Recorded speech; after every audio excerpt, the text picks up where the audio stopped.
Praise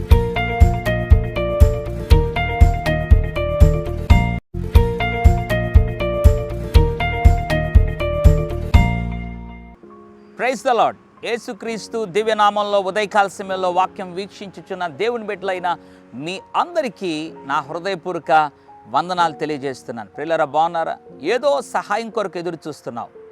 మనుషుల దగ్గర లేదా బంధువుల దగ్గర, రక్త సంబంధులు, ఆప్తులు, తోబుట్టుల దగ్గరికి పరిగెత్తుకుని వెళ్ళి ఫలానా వారి దగ్గరికి వెళ్తే నాకు సహాయం దొరుకుతుంది, నేను మేలు పొందుకుంటాను అని మనుషులను ఆశ్రయించి వారి దగ్గర సహాయం కొరకు ఎదురుచూచి అలసిపోయి ఉన్నావా? ఉదయకాల సమయంలో దేవుడు అద్భుతమైనటువంటి వాగ్దానాన్ని నీకిచ్చి నిన్ను బలపరచాలని ఆశపడుతున్నాడు. మరి విశ్వాసంతో ఈ వాగ్దానాన్ని నువ్వు నమ్మగలిగితే దేవుడు నిశ్చయముగా నీ జీవితంలో అద్భుత కార్యం చేస్తాడు. యెషయా గ్రంథం 41వ అధ్యాయం 10వ వచనం. భయపడకుము, నేను నీ దేవుడినై ఉన్నాను, దిగులు పడకుము, నేను నిన్ను బలపరుతును, నీకు సహాయము చేయువాడును నేనే. పరిశుద్ధ గ్రంథంలో ప్రభు వాగ్దానం ఇస్తున్నాడు, నీకు సహాయము చేయువాడును నేనే. I'm the lord who helps you అంటున్నాడు.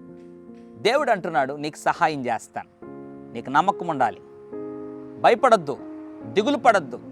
దేవుడు సహాయం చేస్తాను అంటున్నప్పుడు, అవును ప్రభువా, నేను నమ్ముతున్నాను, నాకు సహాయం చేయి ప్రభువా, నీ సహాయం నాకు కావాలి అని దేవుని సన్నిధిలో పూర్ణ హృదయంతో